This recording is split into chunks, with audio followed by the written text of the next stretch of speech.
Well, first of all, good morning. I want to thank everybody for being able to watch this afternoon. The recent increase in gun violence we've seen here in Akron, especially in those instances that have tragically involved children, is deeply troubling and totally unacceptable. We've been inundated in the city of Akron with shots fired calls, and our gun violence statistics are trending well above our yearly average. As of last night, Akron now has as many murders in the first 8 months of 2020 as we did for all of 2019. This cannot continue. We have to reverse this trend and interrupt the cycle of violence. One lost life to gun violence is too many.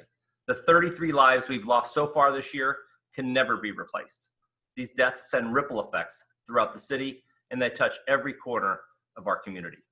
Each life lost to violence shatters homes and destroys families. It leaves behind grieving mothers, fathers, sisters, brothers, and children. As a community, we are all in mourning. The solution cannot be just to come from the top down. This is a community issue, and it will take all of our community coming together to help solve it.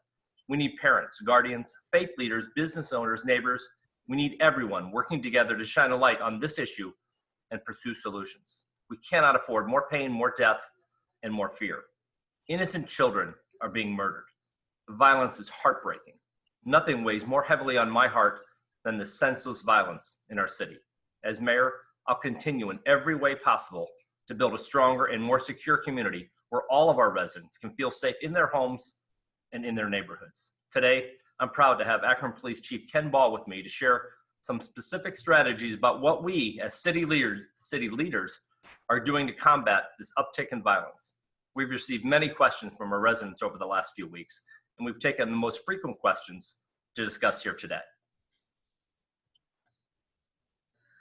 Okay, I'm going to start with some questions we have received. Chief, this question is for you. Are there any plans to step up patrols in the areas where the crimes are taking place?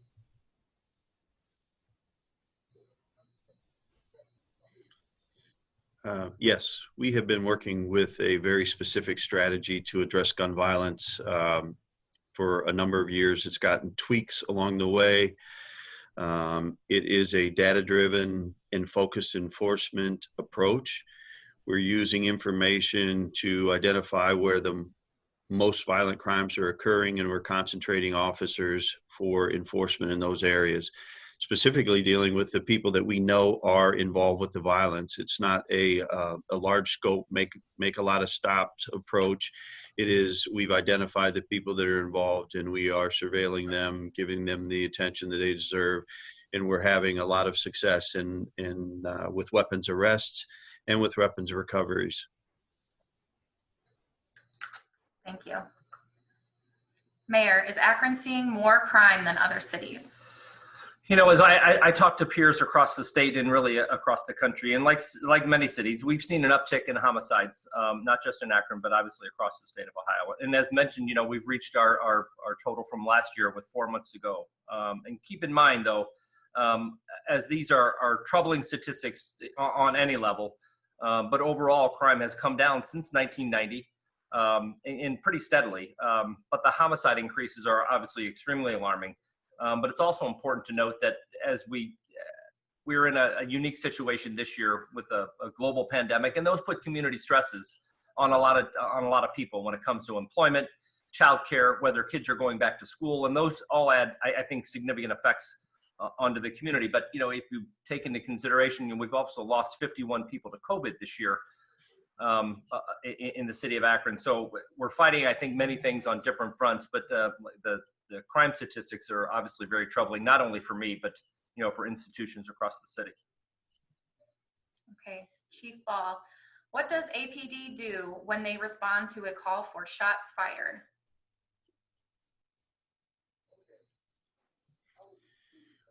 Typically, those calls will come in anonymously, and very little information is available to the officers that respond to that area. The officers will certainly check the area around the address where the call was stemmed from, look for any persons that may get our attention, find any victims that may have been you know, wounded or injured as a result of those shots that are fired. Our shots fired calls for service are up 25% in the city this year. I think in addressing that and acknowledging that there is an increase, we have to start with the ways that we can, have a greater impact, and we need the community's help. Oftentimes, community members may not want to share their information, so frequently we will not have a person on scene that we can talk to about what had happened or what they saw before officers arrived. And we understand that there's a real component of fear that's at work there, but we need to do our very best to overcome it. One of the things is those persons that make those calls or are in neighborhoods where that may be more frequent, is you can't become complacent. You can't accept the fact that this is a normal thing in your neighborhood, because it shouldn't be. It's not acceptable that it is. If you hear things, don't ignore them. Look out the window. Any information that we receive can be helpful with us for trying to find out who was responsible and being able to make arrests, even if it's a description of a car. If you see more than that, make a mental note of that when you call to report those shots fired the shots fired calls that do come into us. But we investigate them to the fullest extent that we're able. And when we get information, we have much greater success. Thank you. Also for you, Chief, are crime and gun violence rates going up specifically with children victims?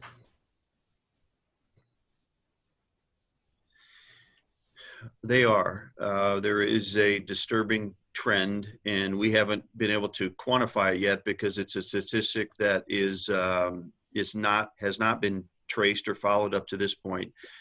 But we are seeing many more 12, 13, 14-year-olds being arrested with firearms and having other offensive that relate to those crimes of violence, drug dealing, and possession charges. So that is very difficult. Overall, I don't have a statistic to attach to that for the juvenile victims, but overall, the rates are going up. Specifically, our homicide rate right now is up 50%, as the mayor mentioned earlier. We have the calls for shots fired up 25%. And then discharging firearms, felonious assaults, and homicides by weapon, those are up 46% for us. On the other side of it, the seizures that we've made of firearms on the street is up 11%, which is very alarming considering that there was a significant portion of the year where our enforcement activities were lowered because of the pandemic and trying to minimize interactions that occurred in the public because of a greater concern for society as a whole and the immediate risks that were presented by the COVID-19 situation. So yes, those numbers are up, and unfortunately children, and another statistic we see that's changing is our female suspects are becoming greater in number and being drawn into the problem. So we're going to continue to look at that. We'll start tracking it better and then figure out ways that we can address it. Thank you. Mayor, can you talk about capacity at the Summit County Jail and who is being arrested versus released with a summons? Yeah, and I think Chief can probably add a little bit more context when I'm finished. But let's go back a little bit to March when the pandemic hit. We saw a large outbreak in prisons and jails across the state of Ohio, and one of the things, as a recommendation from public health experts, is that we needed to reduce the population in the jail by just to stop that spread. But also there was a capacity issue when it came to the number of deputies, because you have to have a certain number of feet between people. You got to be able to sanitize. And so the Summit County Jail has done an excellent job of being able to keep COVID out of there. So if we've progressed now to about 5 months, the capacity issues, and we continue to work with them to be able to get the most dangerous people off the street. And so whether that is, whether you've been arrested multiple times or if you have felonies or concealed carry or weapons under disability, and those conversations continue to be able to say, we need to get these people off the street. How do we be able to do that? Because not only does it keep the community safe, but we still want to worry about that community spread when it comes to the pandemic. But quite frankly, I think public safety has to take the highest priority issue to be able to get the people off the street, that we know that we can arrest and put them in jail too. So we'll continue to have those conversations, and I know Chief and Sheriff Barry have those consistently about increasing our capacity to be able to do that in taking those people off the streets. And we'll continue to do that to make sure that they have the right capacity, they have the right facilities, they have the right number of deputies to be able to do it. So there's a lot of strategic partners, I think, not only with the state of Ohio, but with Summit County to be able to help do that. Thank you. Chief, did you have anything you wanted to add to that? Yeah, I did. As the mayor mentioned, Sheriff Barry and I have been in communication. As a matter of fact, last week we got a commitment from the sheriff that those charged with weapons under disability, which means that somebody had previously been arrested for a weapons offense or a violent crime or a drug offense, they are prohibited by law to carry a firearm.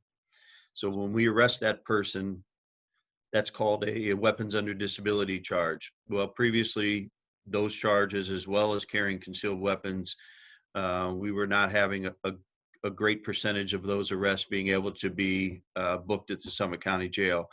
So last week, we got a commitment that they would take all of our weapons under disability, and carrying concealed weapon charges would be considered on a case-by-case basis, with specific attention given to circumstances that relate to that particular individual. What is their history like? What kind of threat do we believe that they pose at that moment? So I think we're making some progress, but we're really going to dig in and start to try to figure out what we can do more in this particular way. It has an impact. As a matter of fact, one of the homicide victims from last night was arrested 2 weeks ago, carrying a concealed weapon, a weapon under disability, other warrants on file. The person should have been in jail. We've had others where persons that were summoned for firearms were arrested. One of them was the very next day, again with a firearm, and in that particular situation, put our officers at risk with flight, and then also fought with our officers trying to make that arrest. So we hope that we can make some room. We have started those conversations, but it is a specific issue that we've got to reverse or fix. Okay, Chief, the community really wants to know what they can do to help.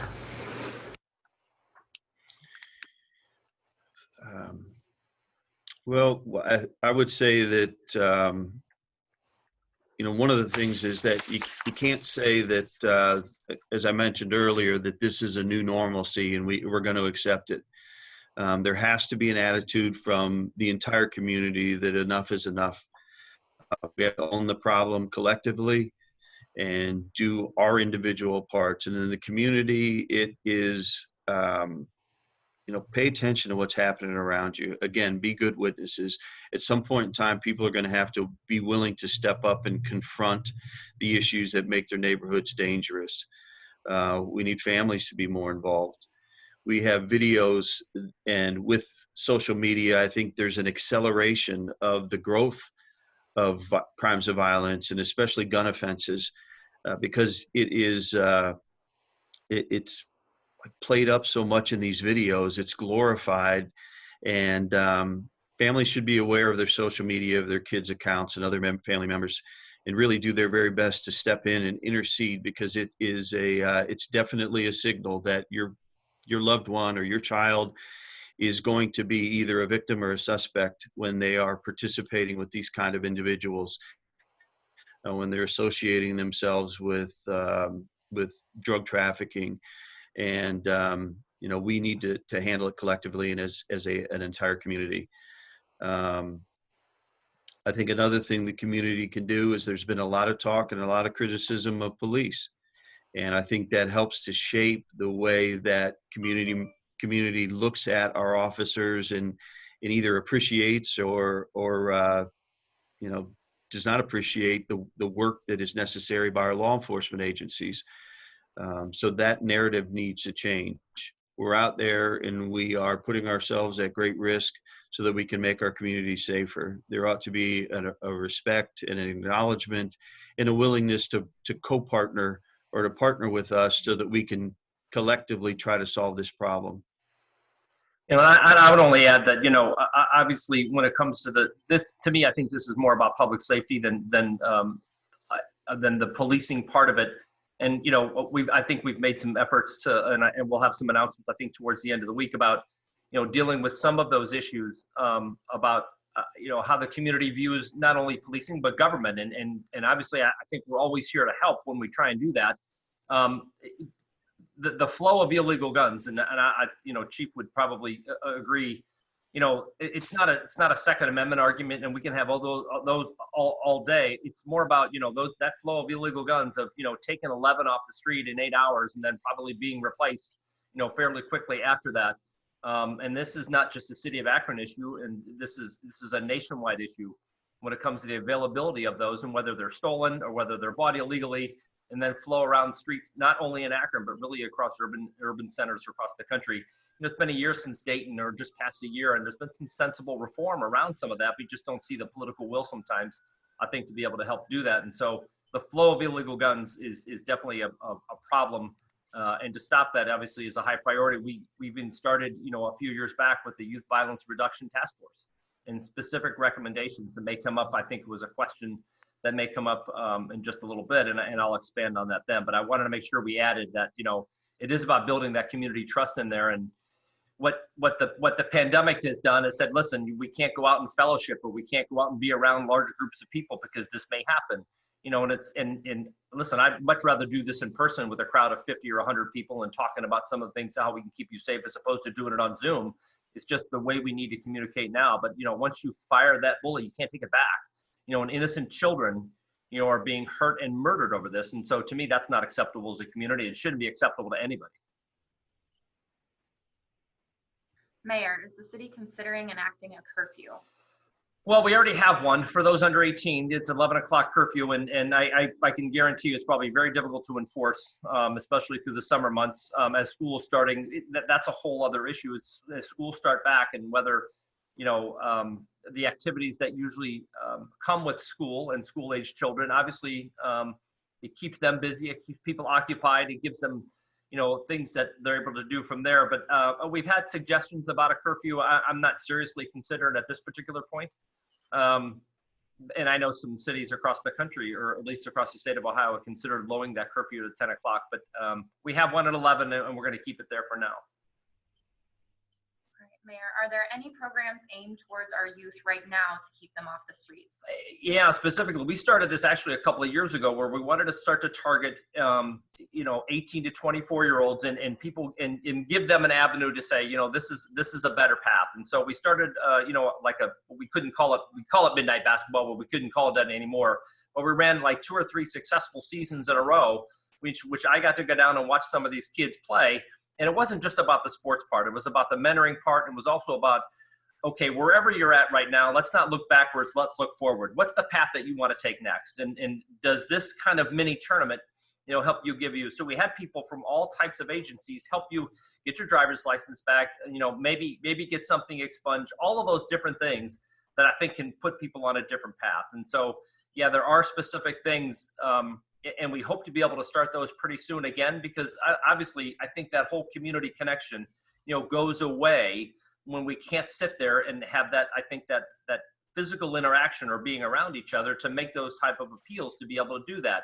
But even throughout the summer, I thought it was very important that we keep our pools open, that we keep our golf courses open, and maybe not everybody swims or plays golf, but there needed to be some of those activities. And so obviously we have a wonderful metro park running through the heart of our city, and with even a national park. And those things are all nice, and I get it. But the more opportunities that we can give for kids, to take a different path and make a different decision, I think makes us, our community better. It's just we need to be able to get back to that as quick as we can too, because when we see things like the uptick in gun violence and the uptick in violence, those are all, it's a complicated answer to say, nobody can just say, hey, this is the reason for it. I mean, you could spend the next 2 or 3 hours trying to explain why this is happening. And Akron really isn't alone to think that it's only happening here. It is happening across the country, but it's also something that we as a community here in Akron and across the state of Ohio need to get a handle on. But like Chief says, I think we need to be in those communities too, to talk to people and to make them, not fear us. And build a better, public trust and a better relationship in those communities too. And that's something that we strive to do on a daily basis from day one. Okay, Chief, you sort of already touched on this, but if you want to elaborate at all, are there even many guns being taken off the street during COVID?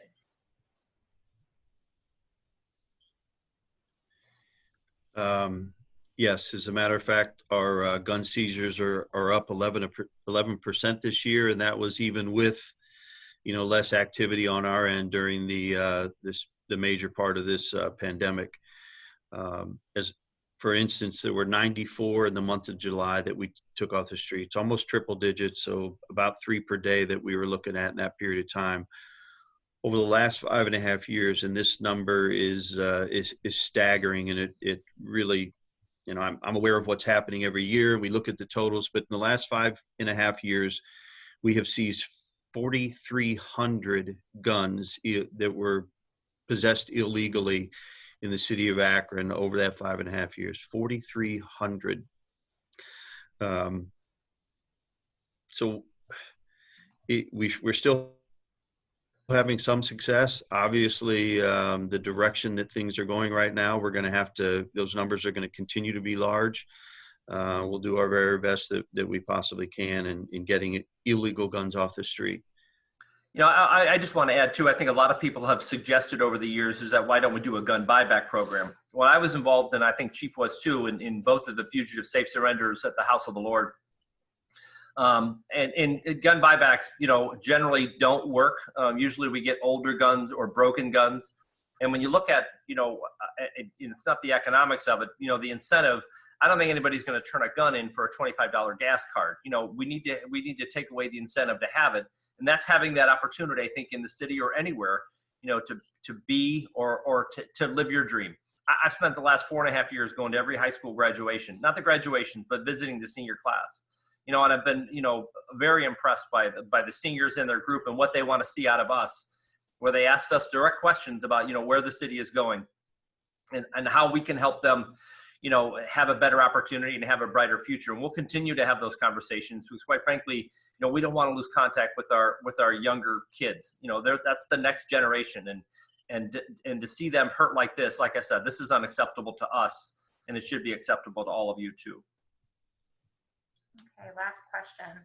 Why don't you put money toward building another jail to house these criminals? Mayor, that question's for you. Yeah, that quite frankly, that's we did think about, it was a very early on, I guess in my first term, about building another jail. But we have a pretty good partnership with the Summit County Sheriff's Office, and they are obviously the chartered agency through the state of Ohio to run the jail for us, and they run it for a lot of the communities so we can get dangerous people off the street. And when you look at the resources that the city has had now, and what we're kind of struggling with just going through COVID and not as many people working, those are resources I think can be put back towards into the community, as opposed to just building another facility to house people, because we've seen that act before, I think.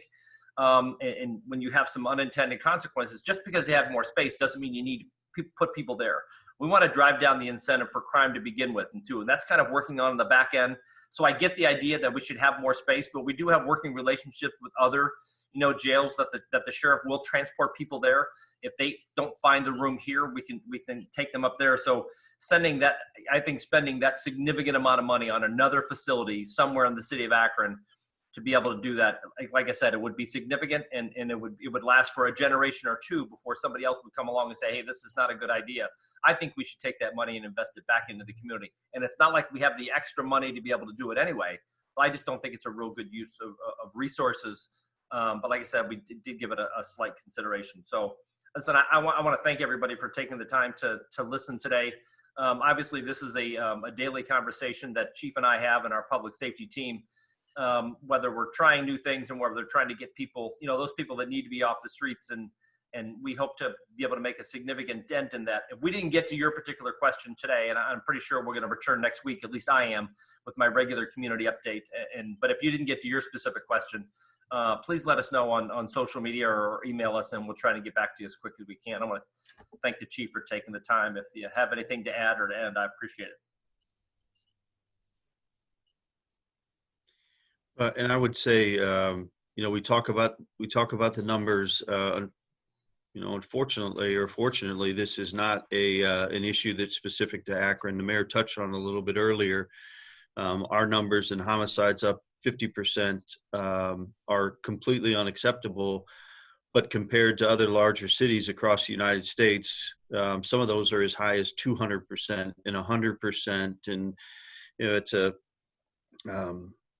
it's just something that we're going through, and there are a lot of root causes. And I think that there are people that are invested enough to be willing to look at themselves, look at others, figure out what are the spaces where we can have some collective success.